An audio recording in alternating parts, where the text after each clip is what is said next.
And today we have somebody who's been doing a lot of healthy things that we can learn a lot from. She has a healthy lifestyle. She's a healthy cook as well. So let's learn a lot from her right now, especially since we're on extended quarantine. What else can we do to be fit, stable, and steady? So here we have Juana Manahan-Yupangco. Hello, Juana. Thanks for Hi, thank being here today. Yeah, I've got nowhere to be. You're I'm right. Yes, yes, yes. So I am actually the founder of MezaMeMRS, which is a nonprofit that that advocates healthy cooking and eating using local plant-based meals. So we make use of our local vegetables, and the reason for that is because, as we can see now, all the vegetables that we have access to are the local ones. Like, you can't really find broccoli, Brussels sprouts. There's no spinach anywhere. I've been getting messages asking me what's a replacement for spinach. And yeah, like, that's always been at the core of our advocacy, is to use local vegetables because it's cheaper, it's available all year round, and now it is proving to be true that it's what we have access to. When you say plant-based, what does it mean? As in totally, what proteins can we have? So yeah, we're plant-based. We create plant-based meals, and our protein, all plants have protein, as you will know. Yes, All yeah, but plants for our have protein. audience. Yes, all plants have protein, but especially comes from beans. So locally, we source this from mongo. We have kajos, which in English is pigeon peas. Potatoes and rice actually have a high content of protein. So it's a myth that you need lots and lots and lots of protein to survive. A plant-based diet actually is like a perfect balance of carbs, protein, and fat, all in one fruit or all in one legume. Yeah. And then what does Nemesis do? What activities have you launched? Right. So MezaMeMRS, initially we started doing plant-based recipes. We're actually coming out with a cookbook. It was supposed to be out in April, but because of ECQ, we're a little bit delayed. So hopefully we'll be out in time for Nutrition Month in June. But aside from that, we have many ongoing projects. So we have been partnering with hospitals in cooperation with MaxiCare to create plant-based options for patients in hospitals. Yeah. So we have certain partner hospitals. When you check in, you can request for a plant-based menu, and what you'll actually get is a MezaMeMRS menu. Aside from that, we support local schools. So we have two partner elementary schools, one in Baseco and one in Makati, and we support their healthy eating programs, their school garden.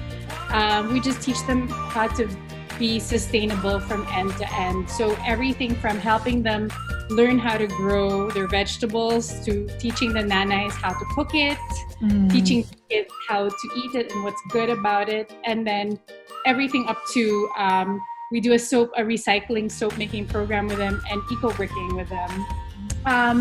Now during ECQ, we were actually waiting to launch these programs at a later time, but we thought, why not now? So we have feeding programs. So in the beginning, we were feeding the frontliners, different hospitals, kasi we were hearing back from them na nasasawa na sila sa fast food.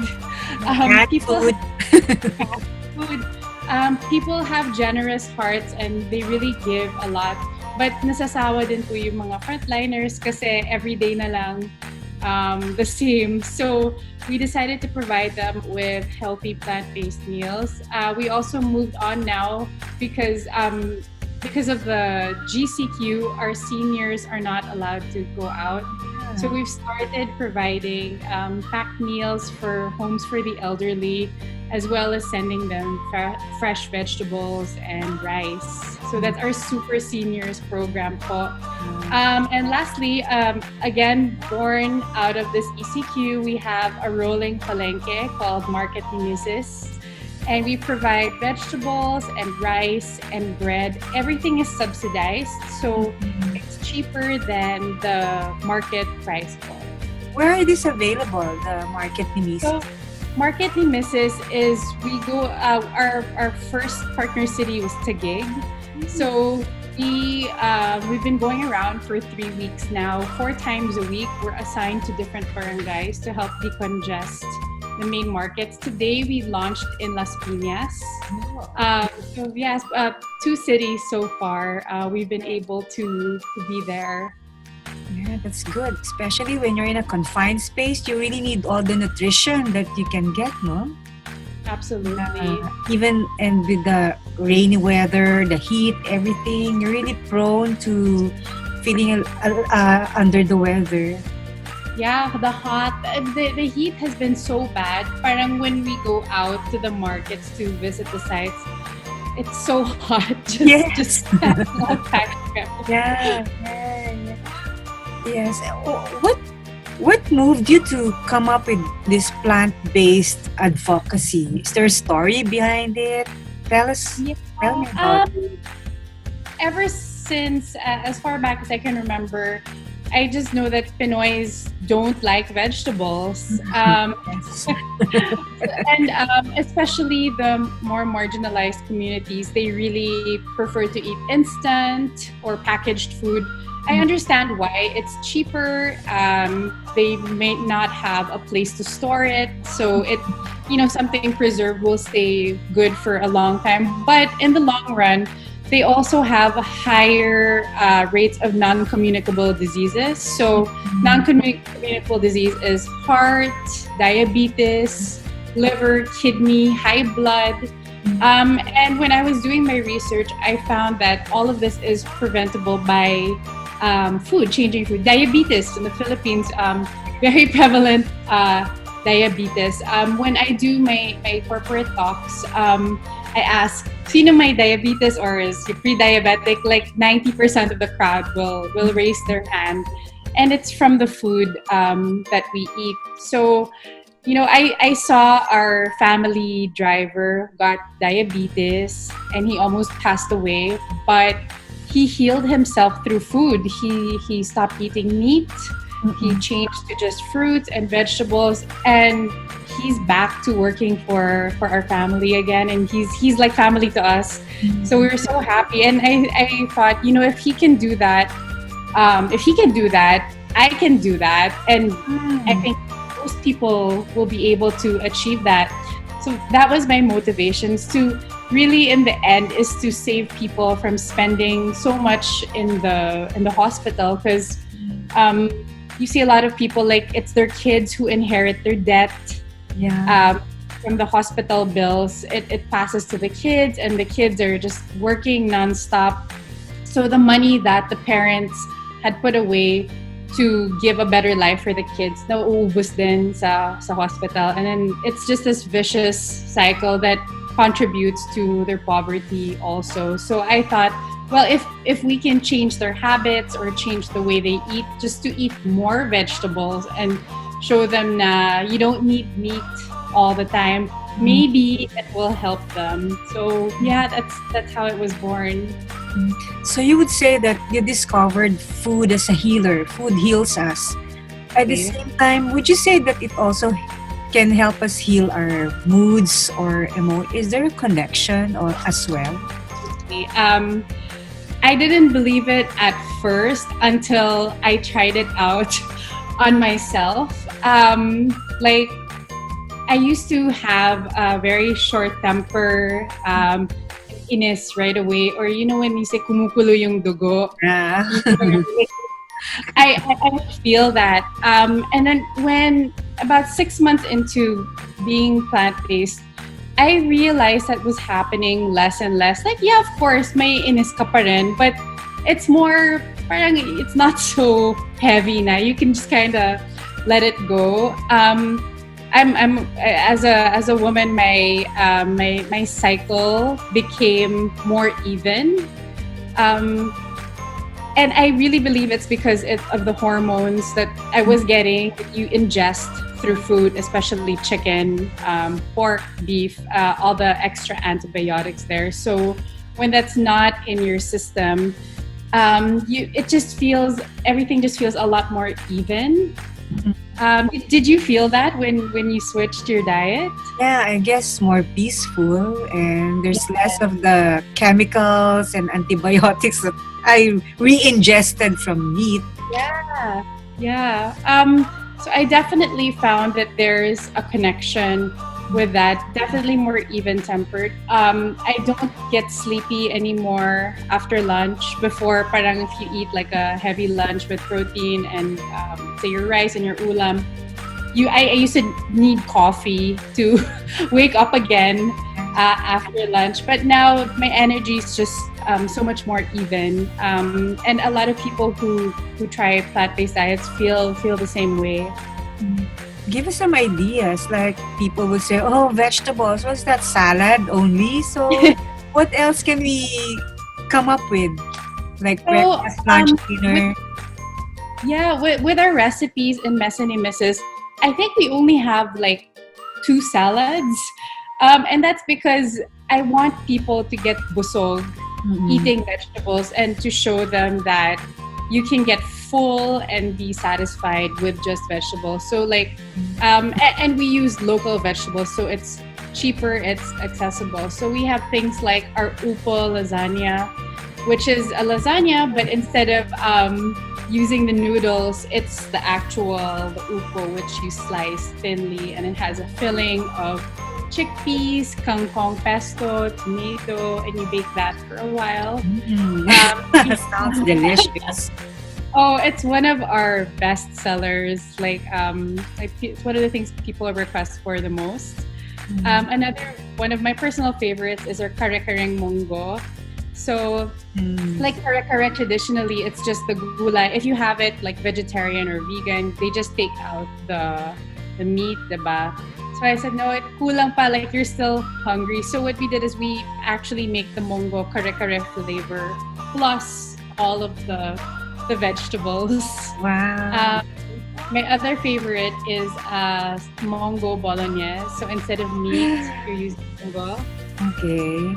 So our aim is really to come up with recipes that are familiar to many people. But when you look at the ingredients, you're like, oh, ano pala, alugbati lang pala to, or kangkong pala to. Lately, like, I developed a recipe for the Korean pancakes that they make with zucchini, but we use kangkong. It's half the price. And there's kangkong everywhere all year round. So these are different those are just some of my favorites that I can think of offhand that are inexpensive and very filling. But how do you get inspired? I guess does it start with the ingredients and then the taste profile? Yes. Is a tip for cooking Yeah, beyond the usual ginisa or. Yes. So my goal was let's make recipes that's not just pinakbet. So I look at Due respect to pinakbet. yes, with all the respect for pinakbet. When you look at a Filipino menu, yan lang yung gulay. Like pinakbet. But yeah, I take different, like I read different websites or cookbooks and think, okay, what do we have here in the Philippines and what is cheap, what is affordable? Because a lot of these health recipes, it's expensive, like kale, spinach, Brussels sprouts. My gosh, kasi natin mahahanap yan ngayon. Diba? There's none. So I always think when I read recipes like that, I'm like, okay, maybe we can substitute this with something local. And I try to follow the flavor profile of that dish from the nation. So we have a lot of like Indian, Japanese, Korean. Those are easy to make out of all vegetables. With the extended quarantine right now, people are talking about raising their own food, urban gardening. Is that part of your advocacy as well in MezaMeMRS? We teach urban gardening in the schools. So it's actually part of their Gulayan sa Paaralan program. But a lot of times maybe they don't have the time or the resources to devote to that. So we go back and help them with that and show them what you can use towards the food. In terms of as part of the advocacy of MezaMeMRS, we definitely promote it.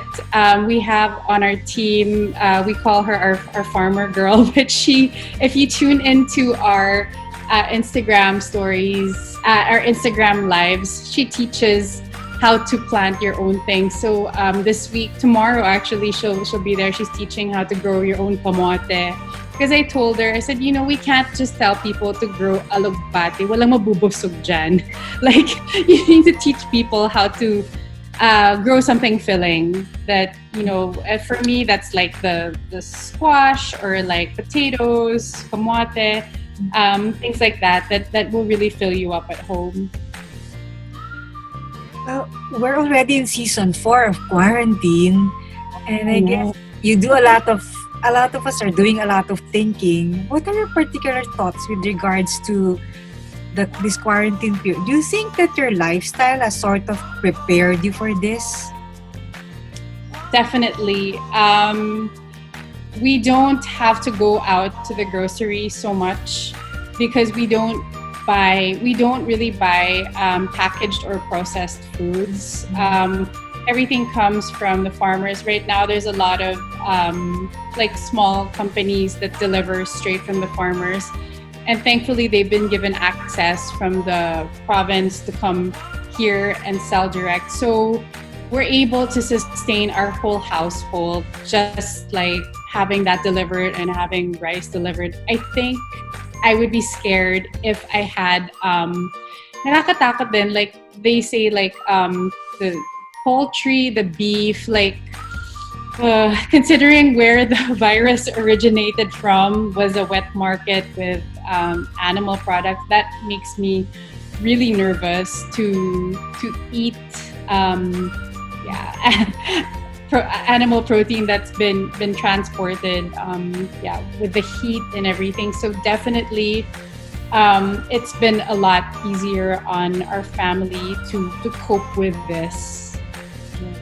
What about some diet tips for those who, because we've all been confined for a long time, Right. do you follow any particular or plant-based foods will let you eat as much as you can rather than force you to go into intermittent fasting or something like that? Generally, when you go to a plant-based diet, they don't. If you look at the other literature, they don't really count calories. They don't count macros. It's just about filling up on nutritious vegetables. So something we spoke about on our Instagram live last week was how nature really provides for you at the time when you need it. So right now I noticed because we have our Market Nemesis program, and I was looking at the market and said, but ang daming carrots, and they're cheap. Like, we're selling them for very cheap. And one of the girls in our team said, oh, it's carrot season. So carrots are high in vitamin A.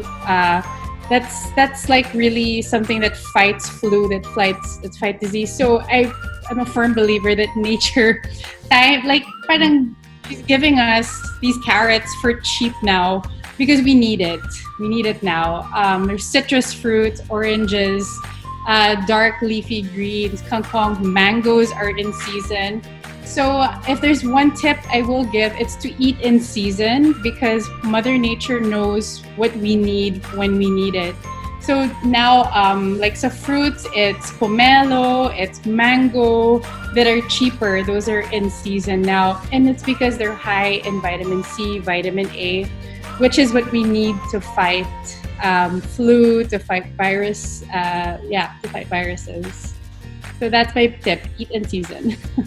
I guess it's an irony that although it's an invisible war, this coronavirus, at the same time, it's also Mother Nature that's helping us become well and to helping us fight against this life-threatening disease. Absolutely. Yes. Absolutely. Nature is giving us stuff to build our immunity with, to prevent disease. Yeah, ironic.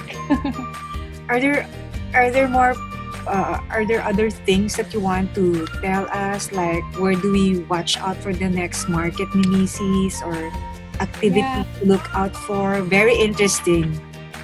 So And our I most want to find out more about those recipes. Suddenly, I want to check your Instagram right now.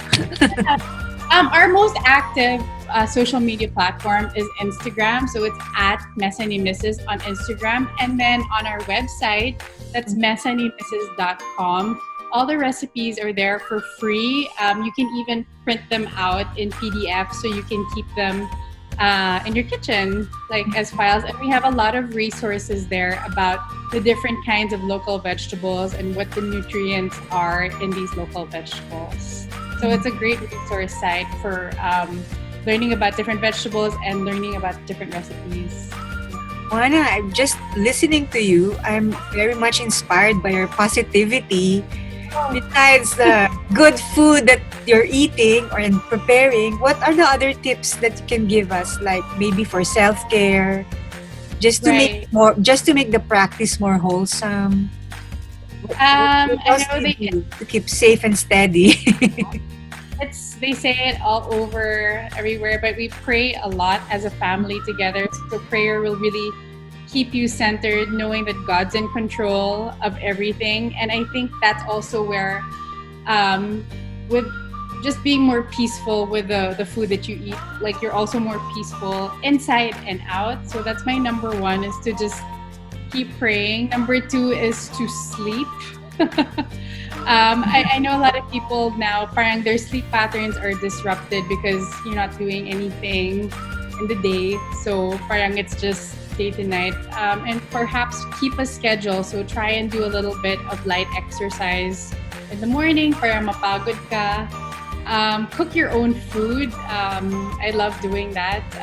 We hardly eat out now because we're a bit scared of like takeout. Yeah, very simple lang. Simple lifestyle. I guess that's what this quarantine is teaching us as well. No? Back to the essentials.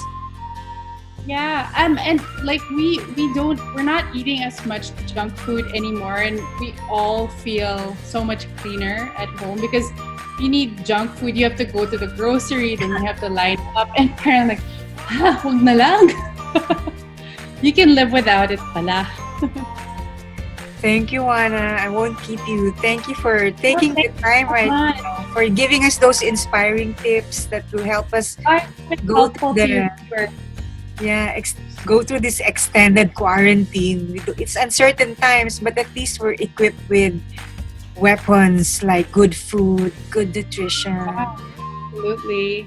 Please let me know when it comes out so we can watch it. Yes. Thank you very much. Thank you. Nice to meet you. Nice Bye. to meet you. Hope to see you in real time soon. Yes. Check out our website. So recipes for you at home. So there you have it. That was Juana Manahan-Yupangco sharing with us her tips on enjoying the plant-based diet, keeping ourselves nutritious, healthy with food that's available locally, and as well as taking care of ourselves mentally as well, especially during these uncertain times. This is Francine Marquez, and this is Daily Tribune Spotlight Now.